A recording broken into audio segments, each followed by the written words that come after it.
रुक्मिणी जो है वो अपनी सहेलियों के साथ में चली है, अकेली तो थी नहीं, दो चार लड़कियां साथ थी।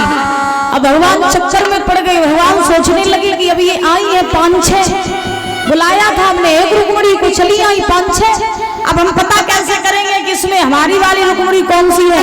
तो भगवान ने मनी मन में सोचा है कि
भगवान रथ खड़ा किए खड़े थे।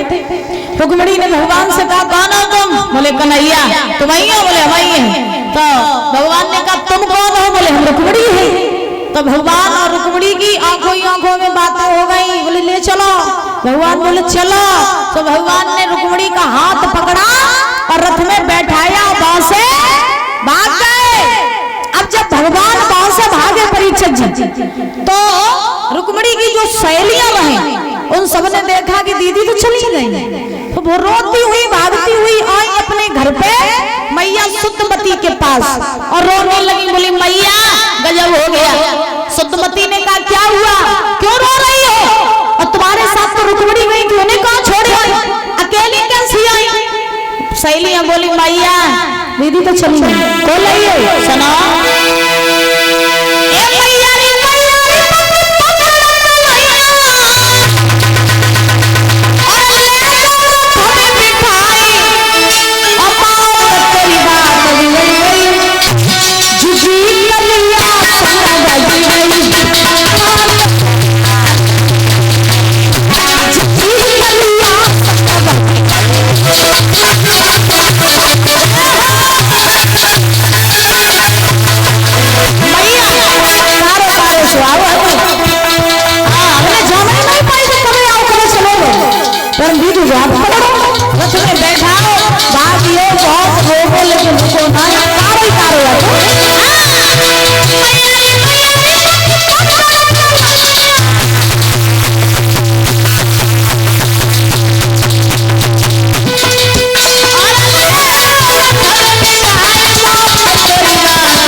काला काला से लड़का आया ना, वो लेके चला गया। तब तक रुकुम आया।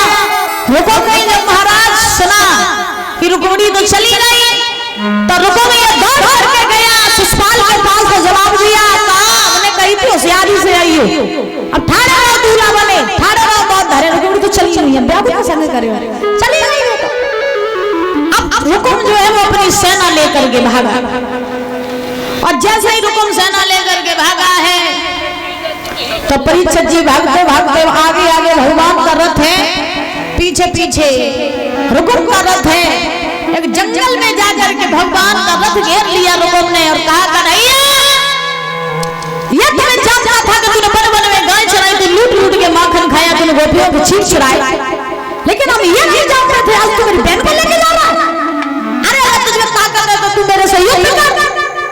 भगवान को युद्ध के लिए ललकारा है महाराज रुकुम ने। तो कहाँ तीनों लोगों का राजा और कहाँ रुकुम। तो परीक्षित जी भगवान में रुकुम में युद्ध हुआ। युद्ध जब होने लगा तो रुकुम जो था वो भगवान से हार गया। रुक्मिणी ने देखा कि अब तो भगवान जो है वो भैया को मार ही देंगे। तो रुक्मिणी ने आज भगवान को रोका और कहा प्रभु अगर आज मेरा भैया मर गया तो लोग ये कहेंगे एक बहन ने अपने प्रेम के खातिर अपने भैया को मरवा दिया, इसलिए आप मेरे भैया को छोड़ दो। तो महाराज रुक्मिणी ने अपने भैया रुकुम को छुड़वा दिया। रुकुम ये लौट करके कुंदनपुर में नहीं गया, इसने भोजगढ़ नाम की नगरी वसाई जो आज भरथना के नाम से प्रसिद्ध है। भोजगढ़ नगरी में जाकर के रहने लगा।